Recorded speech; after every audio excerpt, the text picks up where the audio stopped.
Fernanda Ruiz, ella nos va a dar una videoconferencia el día de hoy. Fernanda, no sé si puedes platicarles un poquito de pues, tus estudios y lo que estás haciendo ahorita. Okay. Okay, voy a empezar en inglés. Este, so I did my undergraduate studies in St. Mary's University in San Antonio, Texas. And then I went to Baylor College of Medicine to study molecular and cellular biology. And that's where I went into the nuclear receptor field. And then now I'm doing a postdoctoral fellowship at St. Louis University at the School of Medicine with the chair of the Department of Pharmacological and Physiological Science. Right now, so we're doing more pharmacological stuff. We deal a lot with experiments with mice and cell lines, as well as collaborations with various chemists, I guess. And so today I will tell you about the work that I did as a PhD student, and then a little bit about what I'm doing right now, just a very, very short summary. So I guess, do I just pull up the presentation? Is that okay? Yes. Okay. So it's kind of a long talk, but just try to bear with me. Can you see it? Is it okay? Sí. ¿Hay que hacerle algo para que se vea la presentación? Sí, igual le hagan compartir pantalla en la pantallita verde con una flechita. Porque si puedes compartir la pantalla del lado izquierdo, el segundo botón se ve como una flechita verde. Es una pantallita verde y con una flechita blanca, Fernanda. A ver. Ahí está. ¿Ahí está ya? Sí. Sí. Okay. So my dissertation at Baylor College of Medicine in Houston was named Genetic and Circadian Regulatory Mechanisms of Auditory Function. So I studied various mechanisms having to do with hearing. And we care about hearing because it actually affects many people around the world, specifically about 17% of Americans. We know that 2 to 3 in 1,000 children are born deaf, and there's many different diseases having to do with hearing and hearing loss. For example, one of these diseases is tinnitus. We know that the cost of these diseases to our economy is about $30 billion. And there's a lot of different effects coming from this. There's loss in productivity. We have to have special programs for kids. And the medical treatment for hearing loss are very costly. And so during my PhD, I was involved in many different projects. The first one was having to do with the head bobber, which is a mouse that has a mutation that causes inner ear defects. And it's a very interesting model because the mouse just keeps circling and it's very deaf, and we did not know why. So we started to characterize this mouse, and we found that there's mutations in 3 different genes, which are listed here: CPMX2, HST15, and GPR26. I also got involved with another project that had to do with microRNAs, which I don't know if you've heard about. But in this project, we discovered that a nuclear receptor and KLF9 are actually regulating hearing along with microRNA 140. But today I will, yes? Yeah. The slides are not moving. Are you changing the slides? Yes. Yeah, okay. I think we're stuck on the first one. Which one? The very first one. The one with the title. The title? Oh, crap. Yeah. Oh, that's weird. Because right now I'm looking at the, what do you see now? Okay, now we can see the one with the white background. Okay, let's try that. Yeah, now we see the kid. Okay, yeah. So, okay, so right now you read genetic and circadian regulatory mechanisms, right? And I think, can you go presentation mode? Because I think we see like the screen is a little bit small. Presentation. I push presentation on here. Hold on. PowerPoint.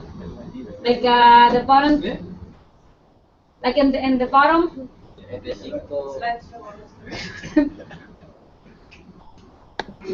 Slideshow, right? The slideshow? Yeah, that one. Yeah, that's what I have. Huh. Well, it's fine. It's fine. Do you see the kit now? No. No, we see one that says That's not good. something. Yeah, white background. What about now? Que vas a poner la pantalla. Dice que más solo ella porque se va la presentación. El internet está lento. Okay. Ya que ya nada más que abre ella ya se queda. Okay. Si alguien habla aquí, se va a cambiar la pantalla. No hablen, por favor, no respiren. Okay. Okay. Okay, now we see the kit, sort of. Do you see presentation mode or the actual PowerPoint? Well, it's PowerPoint, but I think now we can see the notes anymore, so Okay. it's a little bit better. I guess I can do it this way and go with that. Yeah, that one, that's okay. That's fine? Okay. So I will talk to you about genetic and regulatory mechanisms of auditory function. That was my main project. And we know that NR2F1, that's a nuclear receptor, it's a clock-controlled gene. We discovered that the inner ear has a circadian clock, and I will talk about that later. We know that hearing sensitivity, or the ability to hear, is enhanced, it's better at night, and that NR2F1, the nuclear receptor, which we see actually modulates core clock gene expression, which I will go over. And this is just the image of a kid, I think in the 1960s, that you can see why hearing is so important to, as a function, as a physiological function. And this is the moment where he discovered that he could actually hear with help with the hearing aid. So it just shows how important hearing is. And so we care about hearing because among sensory systems, really it is the most commonly impaired, and with aging, as you get older, you lose hair cells in your inner ear, and the neurons die actually, and you cannot recover them. We know that humans cannot regenerate these sensory cells, and we know that by 2050, at about 900 million individuals will be hearing impaired. And so here we have a very simple schematic of the mammalian circadian clock, which I don't know if you've heard about. But every human being and a lot of different organisms has a circadian clock, meaning a clock, an inner clock that regulates physiological function. For example, we know that because of this clock, we have testosterone peaks, for example, very early in the morning. Your lowest body temperature fluctuates as well, and it's lowest at night. We know that the highest body temperature happens in the afternoon. And this circadian clock is mainly regulated by the SCN, or the suprachiasmatic nucleus, which is found in the brain. And it actually regulates many different functions throughout the body, in the liver, heart, many different organs in the body. And so I'll just give you a very brief summary of past studies that suggest how hearing and circadian systems are related. And this is just a very simple experiment that was done in 2005, or was published in 2005. And it was basically stimulating an organism at different points at night by sound. That's the sound stimulus arrows. And they measure different functions and different hormones, I guess. And for example, they measured melatonin and core body temperature, and they saw that if you stimulated at different time points, you were actually able to change the cycle of those functions, meaning that the late night presentation of an auditory stimulus actually can change a circadian rhythm, and this was actually done in humans. And so we asked, can circadian rhythms can actually regulate inner ear function in hearing? And so we discovered various pieces of evidence. For example, it was discovered a long time ago that circadian and menstrual rhythms do have a rhythm in human ears. Also, we discovered that many different hormones involved in inner ear function through a 24-hour cycle. And this is just another experiment that was done in 1992, so pretty much a long time ago. And it's showing that actually spontaneous otoacoustic emissions, which are sounds caused by outer hair cell function, which are found, which are the cells here in green, they actually fluctuate throughout time in humans. And this is just a sample of one human, but it was pretty significant because from that, there were many studies that stem from that. And so, of course, we're interested in studying the underlying mechanisms of hearing and circadian rhythms, or the clock. And this is the molecular, a schematic of the molecular clock. So we have, the molecular clock is very complicated, but this is a simplified version. And we have BMAL1 and clock genes being transcribed. We have the proteins which heterodimerize and go on to regulate many other different genes, including reverb alpha, RRR, periods 1, 2, and 3, cry 1 and 2. And interestingly, cry and period proteins actually go on to prevent the action of BMAL and clock. So it's a series of loops that occur in all of your cells, basically, in your body.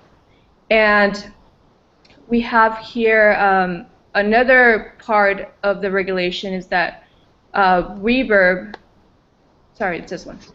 Reverb and RR actually play a role in regulating BMAL1 transcription. So you might want to remember that. I know it's a lot of genes and a lot of information, but basically there's a lot of different loops, but these different loops cycle throughout the body in a 24-hour manner. And we discovered that actually many of these genes do cycle in the embryonic ear. So we're talking about the embryonic ear of a mouse. And what was done is they just took out the different parts of the inner ear and they measured gene expression, and they observed that different genes peak at different times, including the gene that we're interested in the nuclear receptor NR2F1. And so we began to study the circadian rhythm in the inner ear by looking at the period 2 luciferase reporter mouse. So this mouse actually expresses period 2 along with period 2 driving a luciferin protein, which actually emits, I guess, a sort of light whenever you have a reagent, when you introduce a reagent into the mouse. And in this case, we were able to measure luciferase activity in just the inner ear of the mouse. So we collected many inner ears because the inner ear in the mouse is very, very tiny. But we were able to collect these tissues and measure period 2 luciferase or bioluminescence. And we discovered that the luciferase expression of this clock gene actually fluctuates in the inner ear during the day and during the night, which is indicated here. So that was very cool because that was the very first time we discovered this in this organ. And we went ahead and decided that we wanted to measure if the actual function of the inner ear is affected, or if it changes throughout the day and night. We decided to see if there is any circadian regulation of hearing, I guess, in the mouse. And here's just a very simple schematic of how hearing is measured in humans and many different organisms. Sound has a frequency or pitch and a threshold or amplitude. So for example, humans can hear at very low frequencies, but you have to increase the volume of very high, for example, 80 decibels for the human to be able to hear. And so in mice, what we do is we measure auditory brainstem responses, or ABRs. And basically, you introduce an auditory stimulus, but you also insert different electrodes into the ear of the mouse, and you measure the responses of the electrical response in the brain of the mouse. And this is just a very simplified reading. And this indicates the function in various different parts of the inner ear. For example, the cochlear nucleus, which is here. And so we discovered, so this is a very complicated figure, but we discovered that, okay, positive values indicate reduced hearing, indicate better hearing. So we discovered that at various different time points, if you measure hearing, you actually have different abilities to hear. So the mouse can hear better at different time points, as opposed to, for example, during the day. It makes sense because the mice are sleeping. They're nocturnal animals, so they sleep during the day, as opposed to us, which we sleep during the night. And so we decided to go ahead and measure hearing in the knockout, the BMAL1 knockout, which is lacking BMAL1, this protein. And we hypothesized that if it's lacking BMAL1, we might see a difference in hearing, a deficiency in hearing. And indeed, in the knockout, we saw that we had reduced hearing loss at many different frequencies. We tested all these frequencies and measured the threshold change and discovered that indeed the BMAL1 knockout, if you don't have a circadian protein, you have a lack of hearing ability in that sense. And as I mentioned before, in our lab, we're interested in the nuclear receptor NR2F1, which is the nuclear receptor subfamily 2, group F, member 1. And this receptor has many different regions. Here is the DNA binding domain, which makes it able to bind DNA and regulate transcription. It also has a ligand binding domain, meaning that there's a ligand that actually binds and stimulates the action of this receptor. However, we do not know what the ligand is. That's why it's called orphan nuclear receptor. We don't know. It hasn't been discovered yet. But we know that it modulates transcription, and it can bind to DNA with highest affinity at AGG-TCA repeats. And its expression can actually be regulated by retinoids, but that's 9 point. So we're interested in this nuclear receptor, and we actually have the NR2F1 knockout, and we looked at the ears of the NR2F1 heterozygous, or just the control, and the knockout, and we discovered that the knockout have many different defects. You have many more different cell types, increase in cell types. You have disorganization in the outer hair cells. Instead of 3 rows, you have about 6 rows. The NR2F1 knockout has a very different cochlea, which you can see here. And so we suggested that NR2F1, our receptor, actually regulates a subset of genes that are critical for inner ear development. And so our goal then was to identify NR2F1 targets in the inner ear, really to discover how is NR2F1 regulated genes in their ear. And we did a microarray analysis and discovered many different genes that are changed in the inner ear from the wild type to the knockout, and we discovered that period 1, the clock gene, was actually greatly changed. And we asked the question, why is the circadian gene changing in this knockout, and how can we measure if circadian rhythms are changed in this mouse? And to do that, we have to measure different parameters of circadian rhythms, and one of them is measuring activity of the mouse. And for that, we use the running wheel. So this is a mouse cage. Here's a mouse, and it has actual wheel that has a sensor. It can actually sense the revolutions at different times of the day, during the day or the night. And of course, they're most active at night because they're nocturnal. And so we were able to measure the wild type versus the heterozygous NR2F1 mouse. And we discovered that if you have a decrease in nuclear receptor, you have very different patterns of activity throughout the day as opposed to the wild type mouse.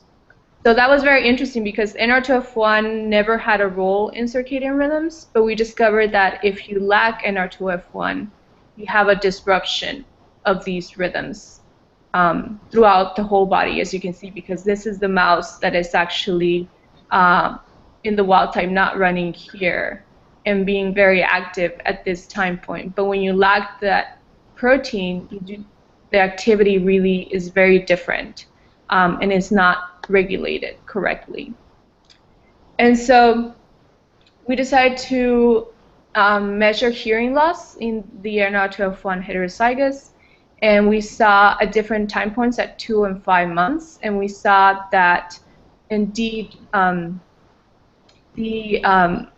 with age, the NR2F1 showed greater decrease in hearing loss, in hearing ability. And so for the first summary, we just stated that we did the initial characterization of the adult inner ear peripheral clock.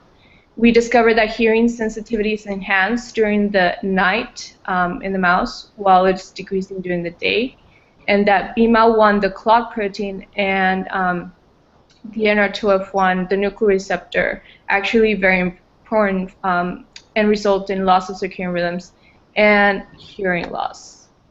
And so the second part of the project in this case was to determine how NR2F1 is regulating clock genes or the circadian rhythm. And we did, we measured gene expression in the wild type versus the NR2F1 knockout of various genes, including period 1, which is a clock gene. And we discovered that if you do not have NR2F1, you have an increase in period 1 as opposed to the wild type. The brain cortex, we did not see that effect as much, but we went ahead and looked at protein expression and discovered again that period 1 is greatly increased when you do not have NR2F1. So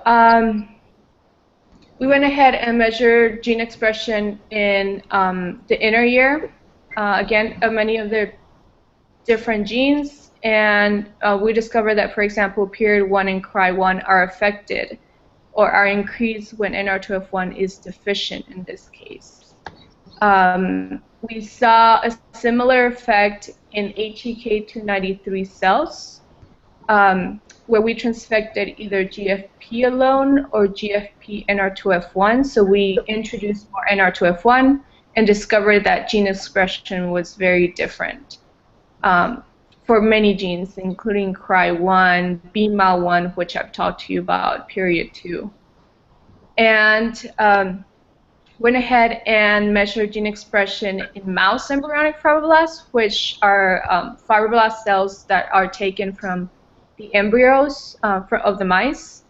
So this is what we do. We get the pups, we get the embryos, and you triturate the embryos. You take them apart and you plate them. And you're able to measure many different things, including bioluminescence, gene expression, protein expression. And what we did is we synchronized the MEFs, which in circadian rhythms, if you don't synchronize the system, the cells, all the cells are um, their cycles are fluctuating, so you're not able to measure gene expression or whatever you want to measure, like bioluminescence. And so we went ahead and synchronized these cells with serum shock of 50%. So you give them a lot of food, you shock them, you shock the system, and the cells reset, their clock resets, and we're able to see a cycle, a very nice cycle of different parameters. And here's just gene expression of many different genes, BMAL1, reverb, NR2F1, DBP, and R alpha. And as you can see, the NR2F1 knockout, it has a very different pattern from the actual wild type patterns of each gene. We went ahead and measured bioluminescence. So if you remember the period 2 luciferase, the protein that actually glows or you're able to collect light from, we built a robot to be able to measure the light emitted from these cells with a PMT, a photomultiplier tube. And in this robot, we're able to plate many different cells and measure bioluminescence in this case throughout many different days, many different hours. And you're able to measure amplitude, the phase at which time does the peak occur, and also the period, which is just the time from peak to peak. And in this case, we measured bioluminescence from the knockout, the wild type, and the double knockout, NR2F1 and BMAL1 knockout. And we discovered that in the NR2F1 knockout, you have a very, very different pattern as opposed to the wild type here in black. But whenever you reduce the amount of BMAL1, in this case, this cell line, you normalize these parameters. So that was a very interesting piece of evidence suggesting that NR2F1 is regulating BMAL1 in this case.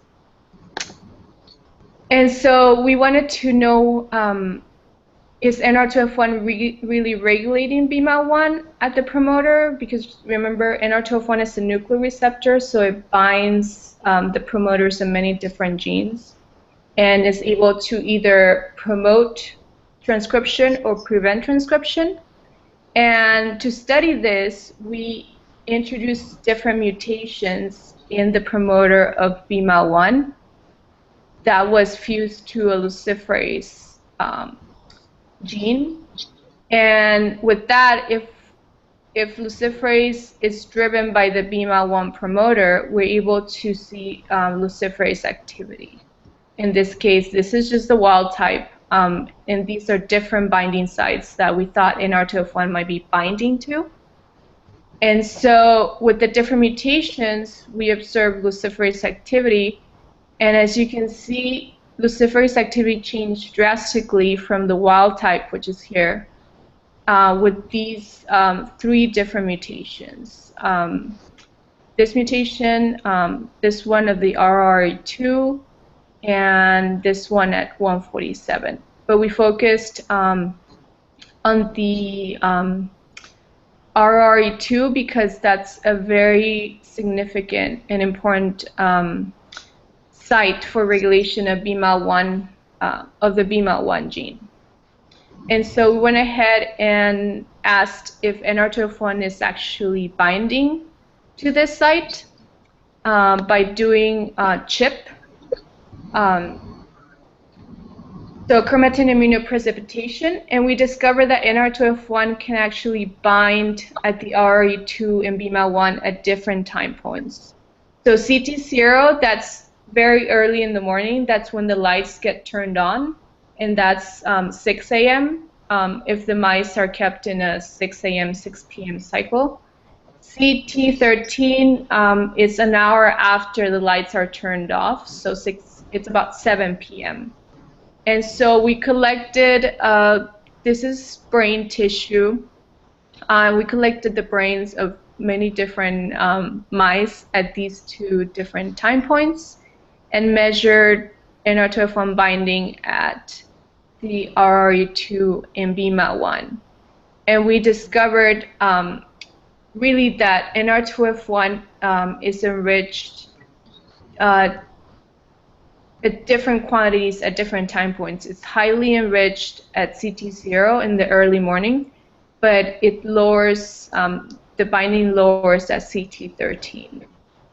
We also measured the binding of our different clock genes, RR and reverb alpha, just to have them as controls.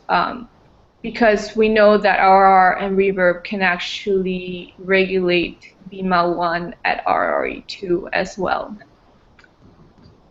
And so we went ahead and just to look at, we went ahead and looked at gene expression of NR2F1 and BMAL1, gene expression or transcript levels. And we were able to determine that indeed these two different genes have a different cycle in brain tissue as well. So that was very significant because we discovered that there's a cycle and then there's different ability of binding at different time points. And so in this summary, we discovered that NR2F1 can be controlled by the circadian rhythms and can be expressed in a circadian manner, that the NR2F1 knockout mice and the MEFs, the mouse embryonic fibroblasts, can actually be deregulated, can actually show deregulation of core clock gene expression. We also showed that NR2F1 is necessary and sufficient to regulate circadian gene expression. This I did not show, but knockdown of BMAL1 and the BMAL1 knockout, the mouse, is really sufficient to rescue the circadian defects in the NR2F1 knockout. Also, we know that NR2F1 can regulate the BMAL1 promoter. So really, our hypothesis is that NR2F1 is binding the BMAL1 promoter differently at different time points. So in the early morning, it can bind in high quantities as opposed to at night.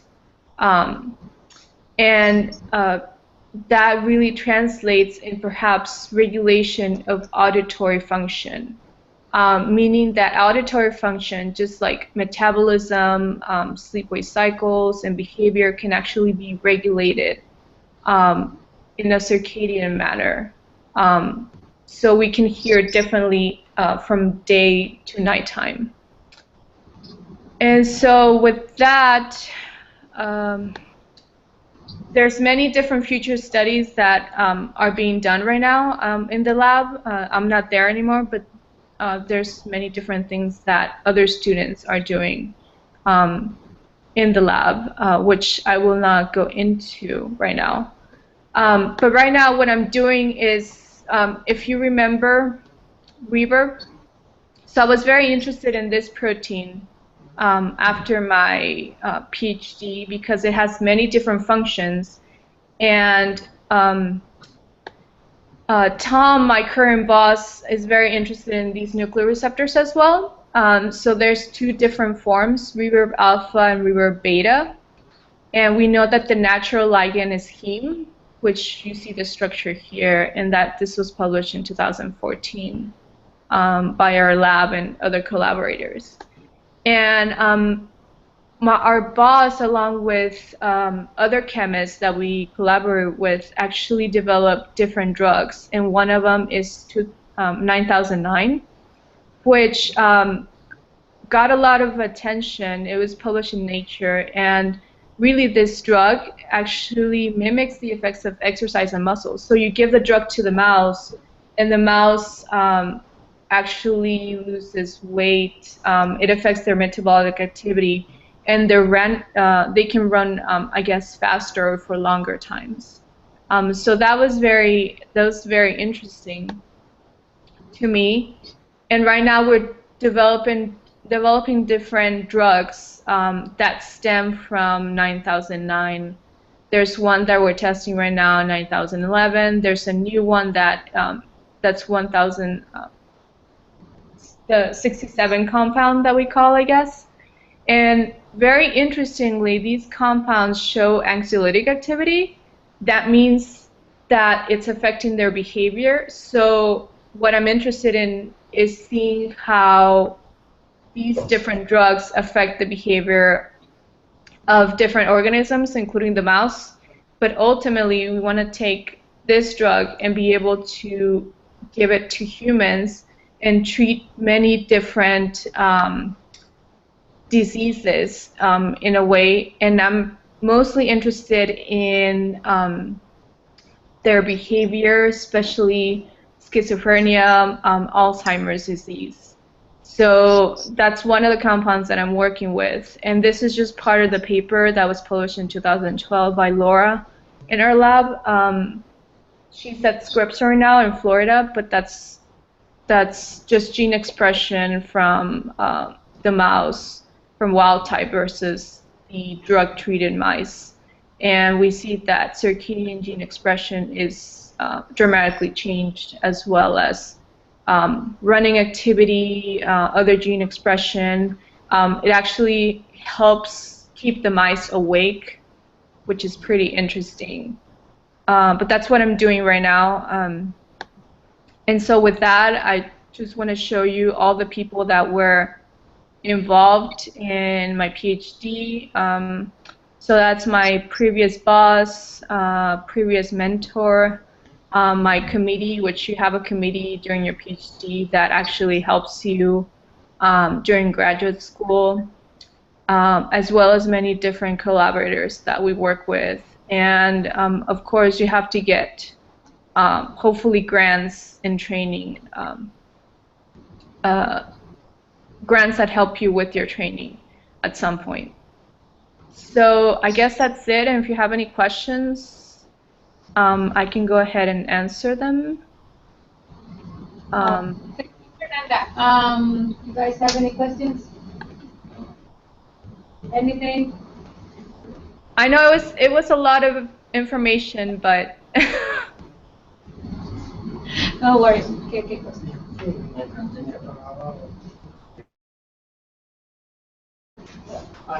Si quieres, te preguntan en español. sí. Pregúntale en español.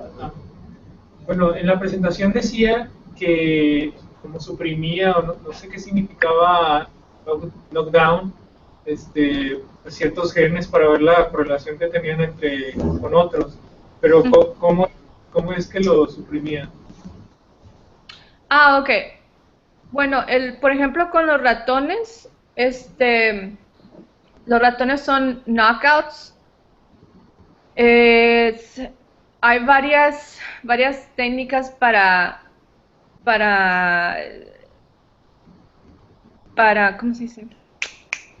Válgame. Para sacar el gene de esa región, y una de esas técnicas es recombinación, y es una técnica muy complicada, pero básicamente por recombinación el gene es posible sacarlo del cromosoma en donde está. Entonces, por ejemplo, los ratones, mi jefe es el que desarrolló el NR2F1 knockout, el ratón que no tiene el gene en todo el cuerpo, incluyendo el oído. Pero también hay manera de sacar ese gene si tienes nada más células en un plato, con siRNA, que básicamente es una, ¿cómo se dice? Transfección, supongo, y y es cuestión de inyectar sRNA que nada más causa que el gen se silencia, supongo, silencing RNA, y es específico para ese gen que tú tienes. Entonces, por ejemplo, los sRNAs son muy fáciles de conseguir, son muy baratos, y si tienes un gen que quieres sacar o borrar de tus células, es nada más cuestión de ordenarlo y lo inyectas en las células, es muy fácil de inyectar, de transfectar, supongo. Entonces hay muchas técnicas ahora, y para los ratones hay como 3 o 4 diferentes. La última es CRISPR.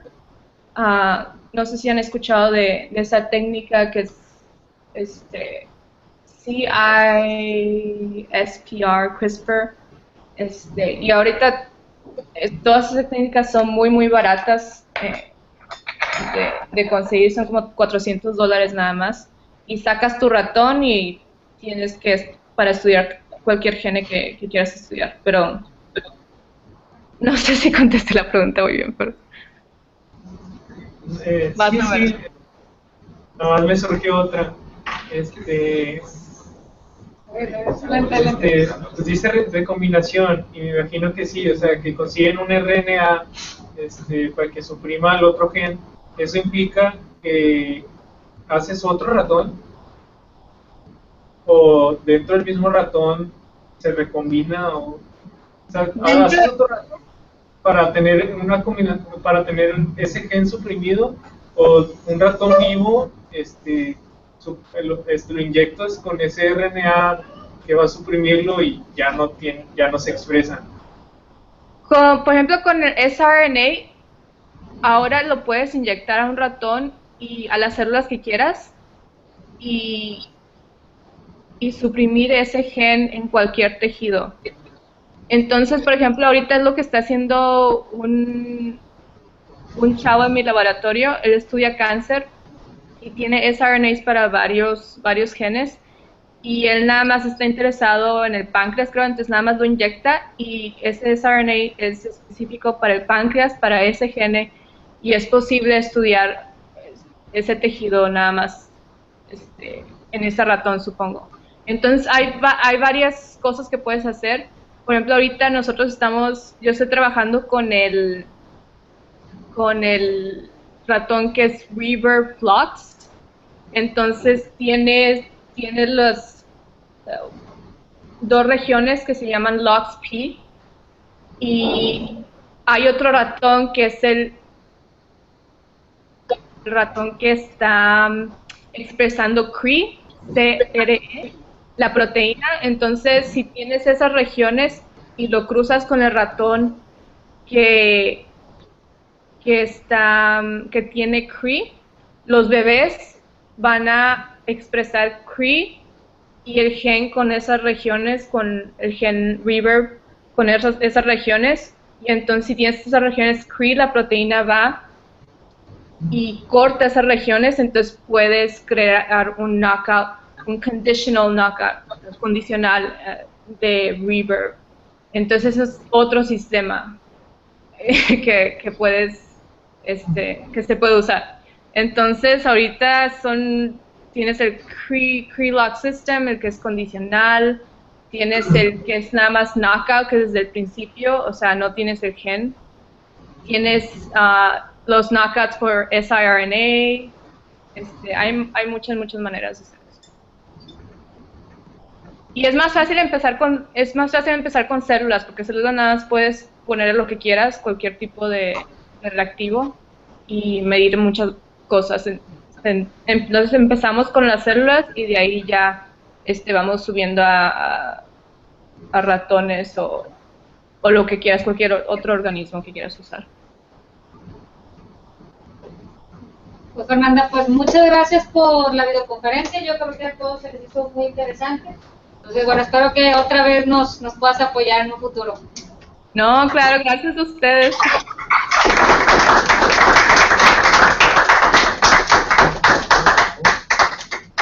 Bueno, pues Pues muchas gracias, Fer. Gracias. Nos vemos. Bye. Bye. Bien, vamos a ver. Pues todos digan adiós. Creo que ya se fue. Ya se fue. Ah. ¿Qué tal?